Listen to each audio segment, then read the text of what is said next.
of all, Leah, the name Davido, what does that represent? Oh, in fact, it goes back to my mum again. Her maiden name is David, and my initial is L, so I put the two together and made David L. That's about it. I like that. I like it. Creative, simple, and to the point. All right. You mentioned earlier that there was a distinction. I mean, for our listeners, what is the difference between vegan and vegetarian? Okay, so someone who's vegetarian, there's lots of different variations to vegetarian. So you've got lacto-vegetarian, who's someone who drinks milk but doesn't have eggs and doesn't have poultry, meat, and meat products. And you've got lacto-ovo-vegetarian, who's someone who has milk and eggs but doesn't have any poultry or fish or meat. But then more broadly, a vegan is someone who doesn't have any animal products at all. And sometimes people won't consider you a vegan unless you don't use any animal products. So you don't wear leather, you don't wear wool, you don't eat honey. All of those things would be considered using animal products. So a strict vegan, by the definition, doesn't have anything to do with animals, doesn't take of any animal products or use any animal products at all. But just talking about food, a vegan is someone who only eats nuts, seeds, fruits, vegetables, and seaweeds. And a vegetarian is someone who eats nuts, fruits, seeds, vegetables, and dairy products and eggs. So people who, for example, are vegetarians and they eat fish, they would be called a piscetarian. And someone who eats everything would be called an omnivore. But then you've also got other classifications, like one that's recently come out that's called a flexitarian. And again, a flexitarian is someone who bounces between being a vegan for a week and then a carnivore for a week and then a vegetarian for another week and then a raw vegan for another week. So they kind of switch which type of diet they want to be on. And then you've got a locavore, which is someone who only eats foods that have been grown within, I think it's a 100-mile radius of where they live. I mean, it's interesting, but it seems like a nightmare airline and the travel industry. It's ridiculous. That's funny. So I'm sorry. It's like, nah, man. What are they going to come with next? Anyway, that is. I just had to mention that. It's just crazy. I am curious about how you practice your craft. Are you in private practice? Are you attached to a GP surgery? How exactly do you get to interact with patients?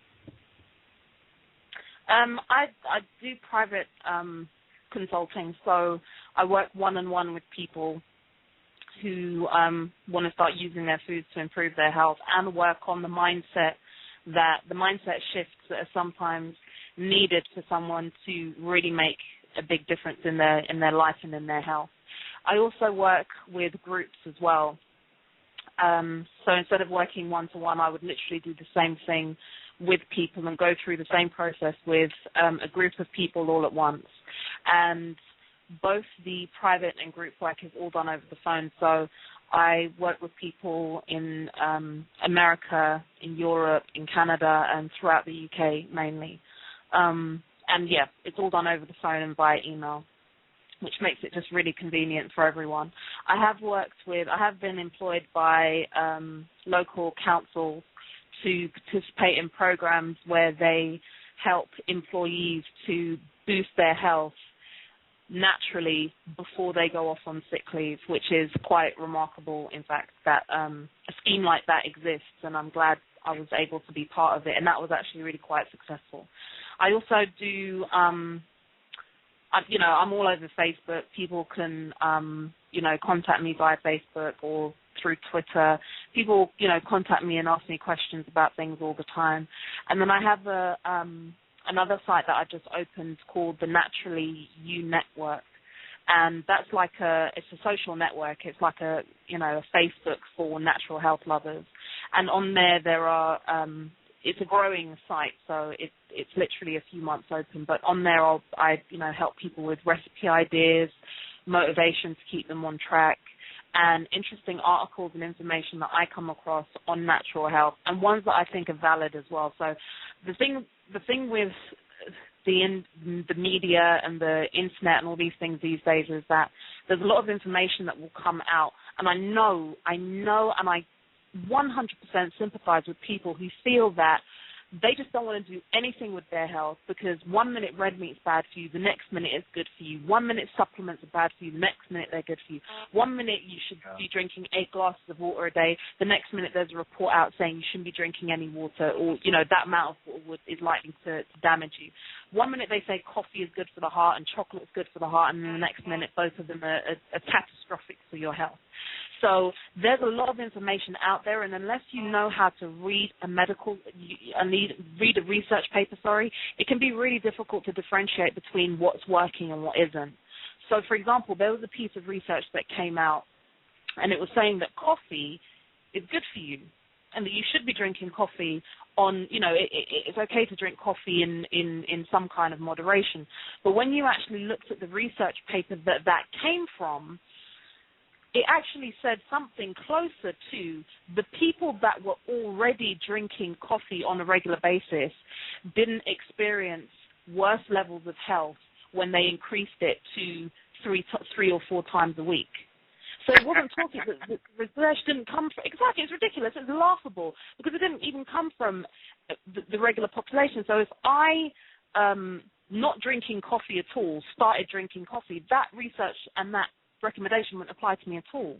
And then they talk about vitamin supplements not being good for you because they can be toxic. Now, the only vitamins that can be toxic are fat-soluble vitamins because they actually get stored in your body. Things like vitamin C are water-soluble, so as soon as your body gets too much vitamin C, your body is sensible enough to excrete it throughout your urine, so it doesn't you can't overdose, or there's no toxic level of vitamin C. And there's been research that's been done to show that people have had the equivalent of, what was it? It was something like 1/4 kilogram of vitamin C a day, and the only adverse side effects that they had were feeling slightly dehydrated and having a very slight headache.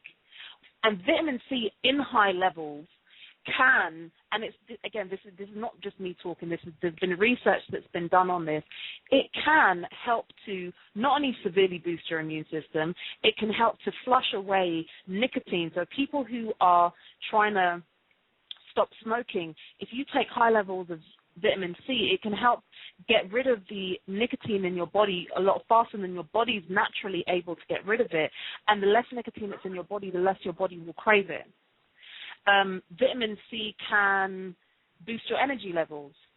Vitamin C is needed for your body to absorb more iron. So iron is one of these things that are prescribed in tablet form and in synthetic forms to people who've got things like anemia and children who are, growing and developing, all these kind of things. But if you're taking high levels of iron, but you're not getting enough vitamin C, it's going to be more difficult for your body to even absorb that iron. So it's like eating sweet corn and not chewing it. You can see it's come out whole. Your body hasn't got anything from that. And it can be the same with iron. If your body doesn't have vitamin C, it's more difficult for your body to absorb the iron. Vitamin C needs something called bioflavonoids for it to be absorbed.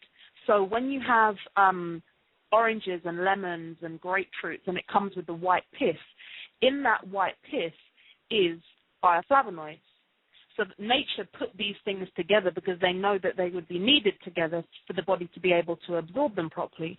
But when you synthesize drugs and vitamins and minerals and take them out of their natural state and put them into tablet form, you are taking it out of its natural environment, and therefore you have to add, so you've got vitamin C tablets now with added bioflavonoids, whereas if you were having that vitamin C in its natural form in an orange, for example, you wouldn't need to do that.